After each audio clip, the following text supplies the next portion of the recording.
The next topic I'd like to talk about is sensitivity.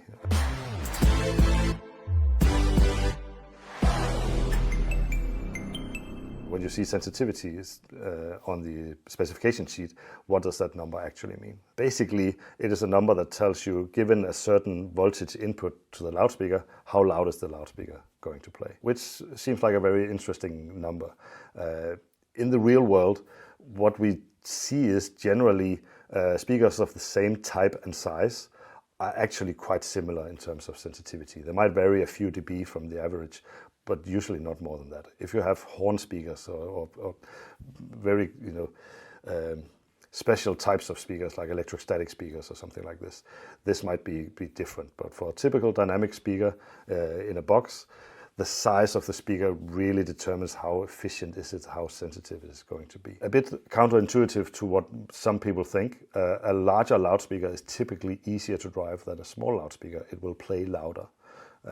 Given the same input voltage. At the same time, it will typically also be able to handle more power. So if you want to maximize the speaker, you need more power.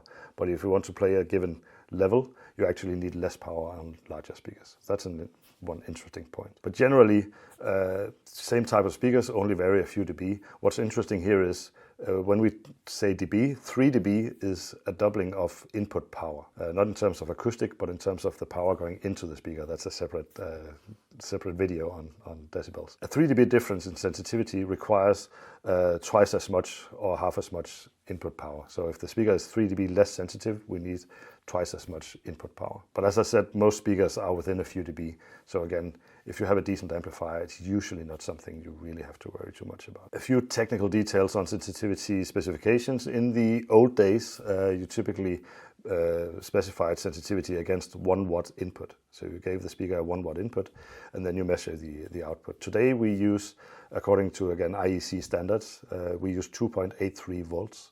And the reason we came to that number is 2.83 volts with an 8 ohm impedance is 1 watt. The problem is that again the speaker impedance is variable by frequency and it might be a different place than what the official nominal impedance actually is. It's more accurate to measure it against a voltage input. When you have an amplifier, you are turning up the volume of your amplifier, you're actually adjusting voltage. You're not adjusting watts. Watts is a result of what happens when you adjust the voltage. Depending on the impedance, that defines how much watt is going through the amplifier. So it's more technically correct to specify against voltage. So the specification number is basically a relative number. It doesn't mean that's how loud it's going to play in your living room because you have the volume control. You decide how loud it's actually going to play. It's just to give you a reference so that you can compare the speakers to other speakers. And that reference is done at this 1 watt at 8 ohms or 2.83 volts. So that everyone is using the same. You have the standard way of doing this is measuring it in an echoic environment, so you're not taking the room into account.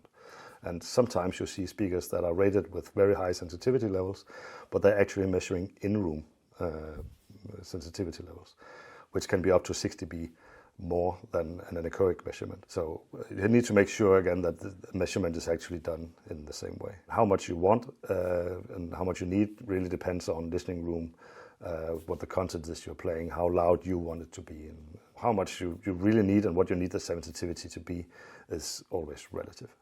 My best recommendation is, use common sense to look at how's the speaker actually manufactured. If you want to play loud in a big room, don't buy a small speaker.